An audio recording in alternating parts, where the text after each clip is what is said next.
আমার খবর। বোলপুর চিত্রার মোড় পেরিয়ে টাউন ক্লাবের ঠিক বিপরীতে আবির মোবাইল আপনাদের জন্য এনেছে ধামাকা অফার।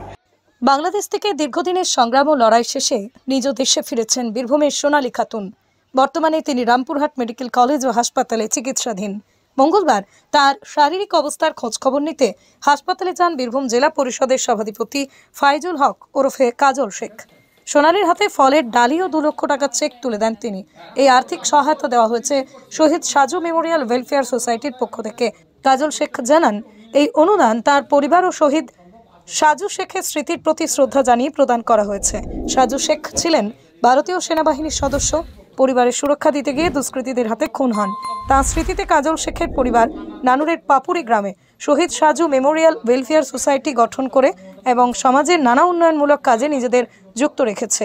সোনালী খাতুনের প্রতি সহানুভূতি জানিয়ে কাজল শেখ বলেন, সোনালী বিবির পাশে মুখ্যমন্ত্রী মমতা বন্দ্যোপাধ্যায়, অভিষেক বন্দ্যোপাধ্যায় আগে থেকেই আছেন। তবুও আমি মনে করি তার পরিবারের পাশে দাঁড়ানো আমাদের কর্তব্য।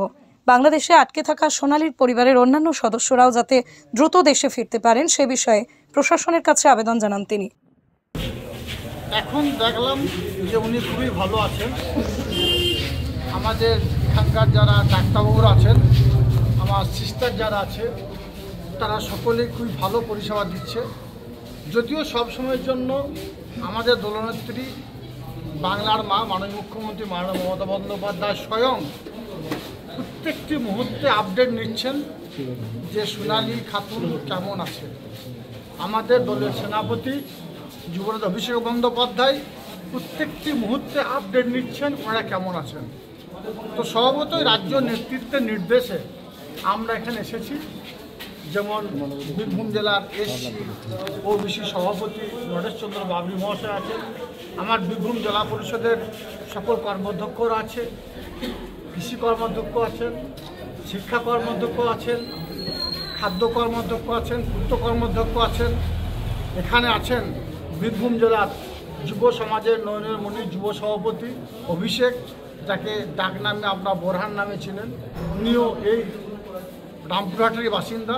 তাই প্রতি মুহূর্তে সবসময়ের জন্য ওর মাধ্যমে আমরা খোঁজ খবর নিচ্ছি, কারণ এই নির্দেশ রাজ্য থেকে এসেছে। আজকে কিছু ফ্রুট বা দেওয়ার সঙ্গে সঙ্গে আমার একটা সোসাইটি আছে, শহীদ সাজু মেমোরিয়াল ওয়েলফেয়ার সোসাইটি, আপনারা জানেন। সেই সোসাইটির পক্ষ থেকে ওই পরিবারটার হাতে 2 লক্ষ টাকা একটা চেক তুলে দিয়েছি, যাতে আগামী দিনে ওই পরিবারটার চলার পথ আরও সহজ হয়, সুগম হয়। যদিও আমাদের মাননীয় মুখ্যমন্ত্রী মাননীয় মমতা বন্দ্যোপাধ্যায় রাজ্য সরকারের পক্ষ থেকে সব দিক দিয়ে পরিষেবা দিয়েছেন।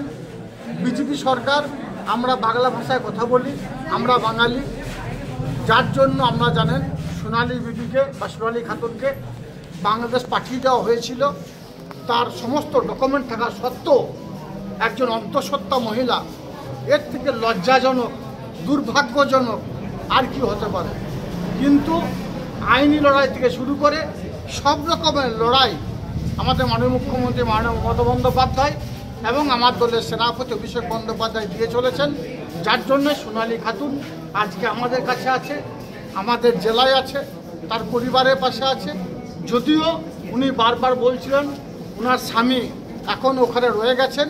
আপনারা জানেন মাননীয় মুখ্যমন্ত্রী মাননীয় মমতা বন্দ্যোপাধ্যায় গতকাল যে মিটিং করছেন সেখান থেকেই তিনি বলেছেন যে আরও কিছুজন রয়ে গেছে, তাদের আনার ব্যবস্থা করতে হবে।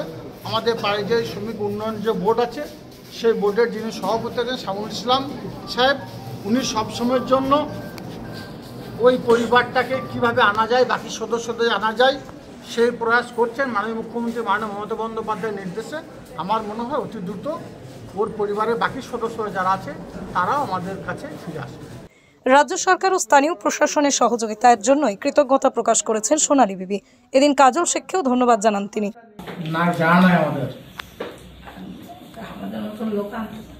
না আমাদের মতো লোক আনতে পারতো না।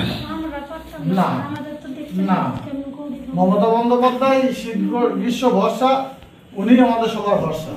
মাথার উপর উনি আছেন, সারা বাংলার হিন্দু মুসলমান শিখ খ্রিস্টান ইসাই সব মানুষের পাশে উনি আছেন। হ্যাঁ, এই জন্য যা ধন্যবাদ জানানো ওনাকে জানা দরকার। আমাদেরকে সবাইকে ফোন করে পাঠিয়েছেন তোমাদের কাছে যে তোমার ওদের কাছে যাও, ওদেরকে ভরসা যোগাও যে তোমাদের পাশে আমরা আছি। আর প্রমাণও করে দেখিয়ে দিয়েছেন উনি যে মমতা বন্দ্যোপাধ্যায় তোমাদের সঙ্গে আছে, অভিষেক বন্দ্যোপাধ্যায় আছে।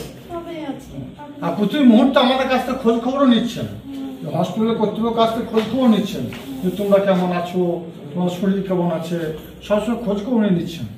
দিদি নিজে ফোন করে খোঁজ নিচ্ছেন এবং অভিষেক বন্দ্যোপাধ্যায় ফোন করে খোঁজ নিচ্ছে ওরা কেমন আছে। আর যেহেতু পেটে বাচ্চা আছে ওর জন্য ভালো ভালো খাবার তুমি একটু খাবে। যদিও আমাদের এখান থেকে শুনছি সব ব্যবস্থা করছে বা রাজ্য সরকার সবসময় তোমার পাশে আছে, সব দিক দিয়ে সবাই হাত বাড়িয়ে দেবে। মমতা বন্দ্যোপাধ্যায় আছে মানে চিন্তার কিছু নাই। বোলপুর চিত্রার মোড় পেরিয়ে টাউন ক্লাবের ঠিক বিপরীতে আবির মোবাইল আপনাদের জন্য এনেছে ধামাকা অফার। ন্যূনতম 399 টাকার কেনাকাটা করলেই পেয়ে যাবেন উপহার blanket, induction, school bag, trolley bag, আরও কত কি। বাজাজ এবং টিভিএস ফিন্যান্সের মাধ্যমে সহজ কিস্তিতে স্বাধীন মোবাইল কেনার সুযোগও দিচ্ছে আবির মোবাইল। নানান আপডেটের জন্য যুক্ত থাকুন আবির মোবাইল বোলপুর ফেসবুক পেজে।